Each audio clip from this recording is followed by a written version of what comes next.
नमस्कार, स्वागत है आपका द एयर न्यूज़ में। आपके सामने जो विद्यार्थी हैं कुछ ना कुछ समस्याएँ लेके आते हैं और जो टीचर हैं उनकी समस्याएँ आती हैं, तो अलग-अलग बहुत सारे मुद्दे ऐसे उठ रहे हैं। जैसे पीछे एचटेट की बड़ी समस्या आई, किसी ने कहा कि क्वेश्चन गलत हैं, किसी ने कहा कि सीरियल नंबर नहीं मिल रहे, तो बहुत सारे फ़ोन आ रहे थे। तो मेरे साथ तो जेबीटी एचटेट पास एसोसिएशन है, उसके प्रदेश अध्यक्ष मेरे साथ हैं और सेक्रेटरी साथ में हैं। राजेश पाल जी हैं और रविंद्र जी हैं। पहले तो ये बताओ सर, एचटेट कितने लोगों ने पास कर लिया होगा अब तक? आप बता दो सर। नमस्कार सभी दर्शकों को, सभी श्रोताओं को। आपने हमें ये मौका दिया कि हम अपनी बात रख सकें, अपनी समस्याएँ रख सकें सभी की। आज तक सर 5,37,000 समथिंग जो हैं एस्टेट पास हैं। हुँ, एक बहुत बड़ा आंकड़ा है। सरकार हर बार एस्टेट तो ले लेती है, लेकिन भर्ती का जो विज्ञापन है, वो जारी नहीं होता। कब से शुरू हुआ था सर ये? ये 2008 से शुरू हुआ था सर। भर्तियाँ लगभग कितनी हुई हैं? भर्तियाँ तो सर यदि हम बात करें जेबीटी की, तो हुँ, जेबीटी की 2012 में हुई थी 9,870 हुड्डा साहब के टाइम में थी। हुँ। उसके बाद एक भी भर्ती नहीं आई है जेबीटी की तो।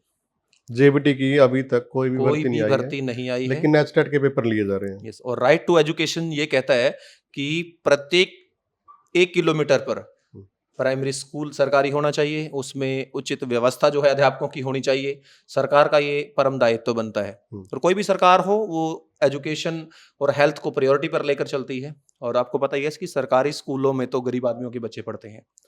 और हर साल आप भी देख रहे हैं, सभी को पता है कि आज प्राइवेट स्कूलों की संख्या बढ़ती जा रही है और सरकारी स्कूल जो है उनकी दशा दुर्दशा में बदलती जा रही है। अध्यापकों की जो है वो बहुत भारी कमी है, व्यवस्था उनकी सही नहीं है, तो कहीं न कहीं जनता बहुत ज़्यादा परेशान है सर।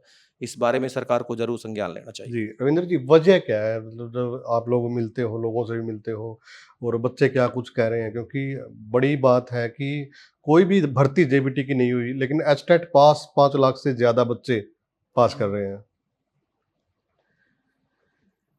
भर्ती की वजह ये है सर, भर्ती को लेकर हमने 2018 से लगातार प्रोटेस्ट स्टार्ट किए। हुँ, हमने मतलब शिक्षा मंत्री को विज्ञापन सौंपा, हमने आमरण अनशन तक किया फरवरी 2019 में।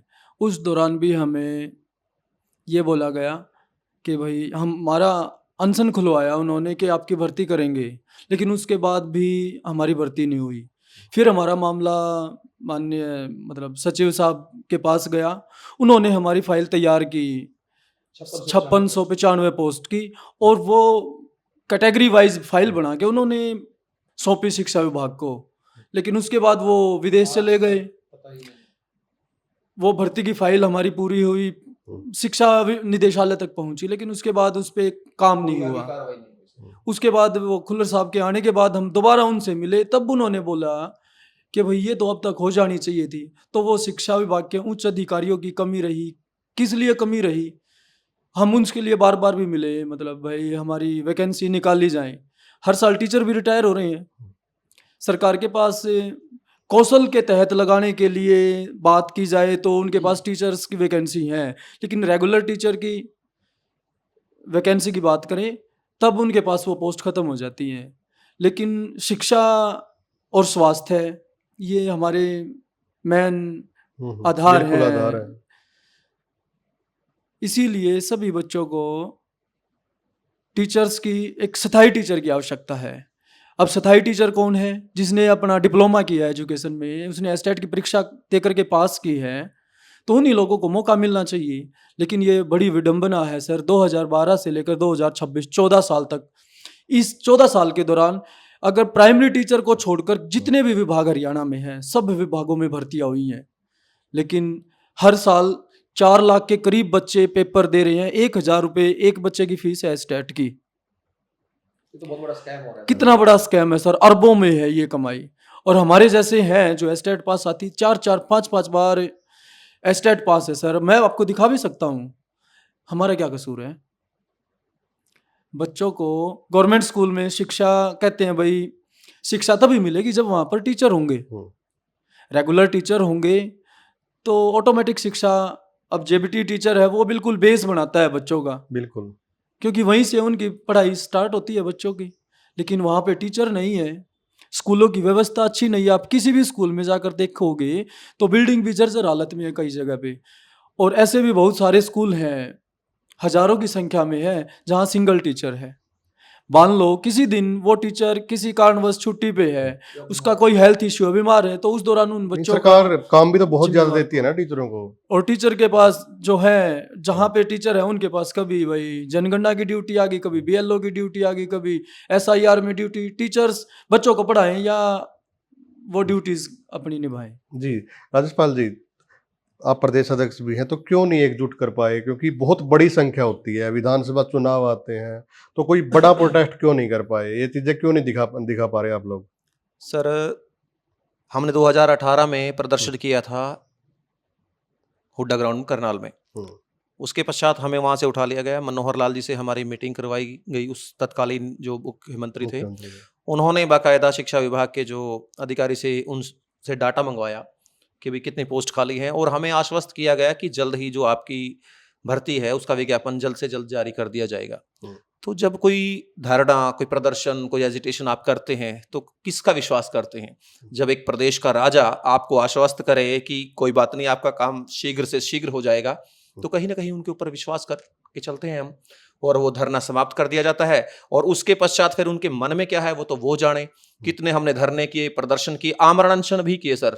हम्म, 3 फरवरी 2019 से 8 फरवरी 2019 तक पंचकुला शिक्षा सदन पर हमारा धरना था। 10 हमारे जो एस्टेट अभ्यर्थी थे वो आमरण अनशन पर बैठे थे। 2 की तबीयत बहुत ज़्यादा खराब हो गई थी, जिससे अच्छा। सरकार जो है बिल्कुल सदमे में आ गई थी। और उस वक्त ज्ञानचंद गुप्ता जी स्पीकर थे, बाकायदा उन्होंने आकर के धरना स्थल पर, डॉक्टर्स आए, तब वो धरना समाप्त किया। और उन्होंने कहा कि मैं आपको जहां आपका दिल टिकता है, चाहे मेरे से कसम उठा लो, सरकार अब बढ़ते ही हम सबसे पहले आपकी भर्ती का विज्ञापन जारी करेंगे। तो हमने तो उनके ऊपर भी विश्वास किया सर। हम्म, हम कर क्या सकते हैं?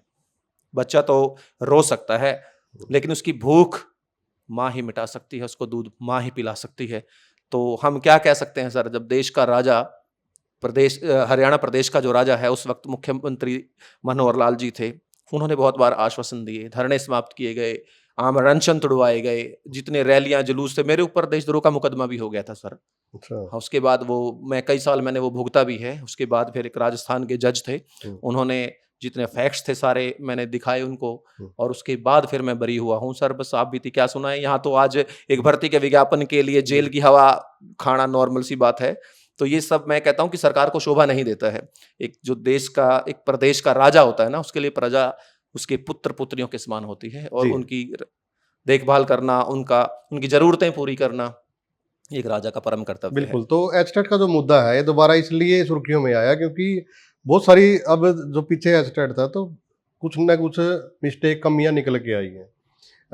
जो विपक्ष में नेता है उन्होंने भी आवाज़ उठाई है कि कोई सीरियल नंबर नहीं मिल रहा था, क्वेश्चन गलती। तो आपके सामने क्या कुछ समस्याएं आई हैं? सर देखिए, मैं यहाँ पर एक बात कहना चाहूँगा। हम्म, जब किसी नेता की आकस्मिक मृत्यु हो जाती है ना, या वो सीट खाली हो जाती है किसी न किसी कारणवश, ओवन टाइम वहां पर चुनाव होता है, संपन्न करा लिया जाता है, पूरा चाक चौबंद व्यवस्था में वोटिंग होती है, काउंटिंग होती है, सारे काम पूरे लामबद्ध तरीके से हो जाते हैं। तो ये एचटेट की परीक्षा जो है, सरकार अच्छे से क्यों सुव्यवस्थित ढंग से इसका संचालन नहीं कर पाती है? तो कहीं ना कहीं देखो, ये कार्य तो सरकार का ही है। सरकार के पास सारे साधन हैं, कर्मचारी हैं, मशीनरी सरकारी है। तो मैं यहाँ पर ये बात कहना चाहूँगा कि सरकार जो है अपनी जिम्मेवारी अच्छे तरीके से नहीं निभा पा रही है। वो ऐसी प्राइवेट एजेंसीज को जो है टेंडर दे देती है जिनको कोई अनुभव ही नहीं होता है। अपने चहेते जो होते हैं, उनके जो एजेंसी वाले, वो टेंडर ले लेते हैं, उसके बाद उनको कोई अनुभव नहीं होता है। और अब की बार का मैं आपको एग्जाम्पल देता हूँ, आप बिल्कुल प्रूफ के साथ। जो OMR शीट थी वो सील नहीं थी उनके ऊपर। तो क्या ये सही है? सील नहीं थी। OMR शीट और क्वेश्चन बुकलेट, उनका सीरियल नंबर मैच नहीं था, मिसमैच था। एक एक क्वेश्चन में मिस्टेक थी। कहीं पर अभिकथन A सही है, कहीं दोनों के उत्तर जो है चारों ऑप्शंस में मैच ही नहीं करते हैं। किसी का 1.3 आ रहा है, अगले में 1.4 आ रहा है, कैलकुलेशन करके निकालोगे आप आंसर कुछ और आ रहा है। तो सर 30-30 नंबर की ग्रेस देकर क्या स्टेट पास किया जा सकता है? एक से एक विद्वान बैठे हैं, आप उनका चयन करके जो क्वेश्चन पेपर जो बनाता है, कौन बनाता है? एक हाथ चलाने वाला व्यक्ति तो प्रश्न पत्र तैयार नहीं करेगा, तो वहां पर ऐसे ऐसे विद्वानों से, आप ऐसे पढ़े लिखे जो अनुभवी व्यक्ति हैं, उनसे प्रश्न पत्र तैयार कीजिए, उनसे तैयार करवाइए, उनकी सेवाएं लीजिए।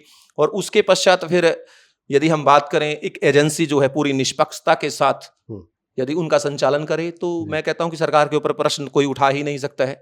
जब हम खुद गलती करते हैं तभी कोई प्रश्न उठाता है। यदि सरकार अच्छे से अपना काम करे, किसी बड़ी एजेंसी को पेपर दे, लीक ना करे, तो शिक्षा मंत्री किस लिए बनाते हैं हम?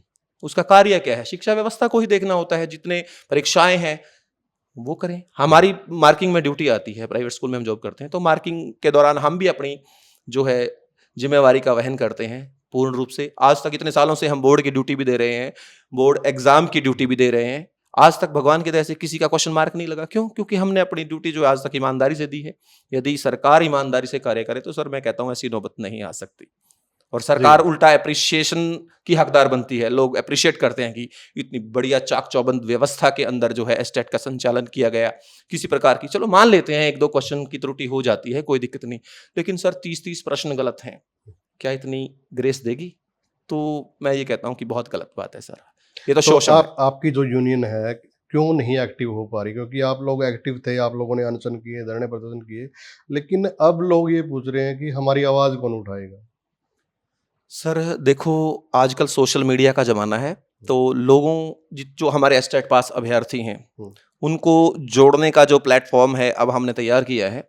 हमने फेसबुक पेज भी बनाए हैं, हमने यूट्यूब चैनल भी बनाया है, ताकि ज़्यादा से ज़्यादा जितने जो एस्टेट पास हैं, जो नए अभ्यर्थी हैं, पुराने जुड़े हुए हैं, जो नए हैं वो अपना इस प्लेटफॉर्म के माध्यम से जुड़ें हमारे साथ, उनकी जो समस्याएं हैं वो शेयर करें। और हम चाहते हैं अभी भविष्य में पूरा एक योजनाबद्ध तरीके से लामबद्ध होकर के पूरा एकजुटता के साथ, यदि हमें सड़कों पर उतरना पड़ा सड़कों पर भी उतरेंगे सर, धरने प्रदर्शन, एजिटेशन, प्रोटेस्ट जो भी करना पड़ेगा। और मैं तो सर अब की बार मैं क्या कहूँ, बहुत इंतजार लंबा हो गया। आप तो देख रहे हैं कि पूछो ना, एक सीमा होती है सहन करने की भी। इतनी डिग्री होने के बाद भी, इतनी बार एस्टेट परीक्षाएं पास होने के बाद भी, कहीं ना कहीं इंसान के मन में एक बात ऐसी रहती है कि क्या मेरी शिक्षा में कोई कमी रह गई, क्या मेरे प्रयासों में कमी रह गई? ये सर हमारा फंडामेंटल राइट है। यदि मानवाधिकारों की हम बात करें तो एक बच्चों का भी उनका एक ह्यूमन राइट है कि उनको शिक्षा से वंचित नहीं किया जा सकता, उनको अच्छे अध्यापक दिए जाएं स्कूलों में। और ये सर इतने डिग्रीज जो है हम करने के बाद, पास करने के बाद, पात्रता परीक्षा इतने अच्छे अंकों के साथ, लाखों में से सर पास करते हैं हजारों, फिल्टर होने के बाद यदि हम आईएएस के बराबर परीक्षा है सर, आप देखेंगे इतना मतलब कंपटीशन बहुत जबरदस्त है।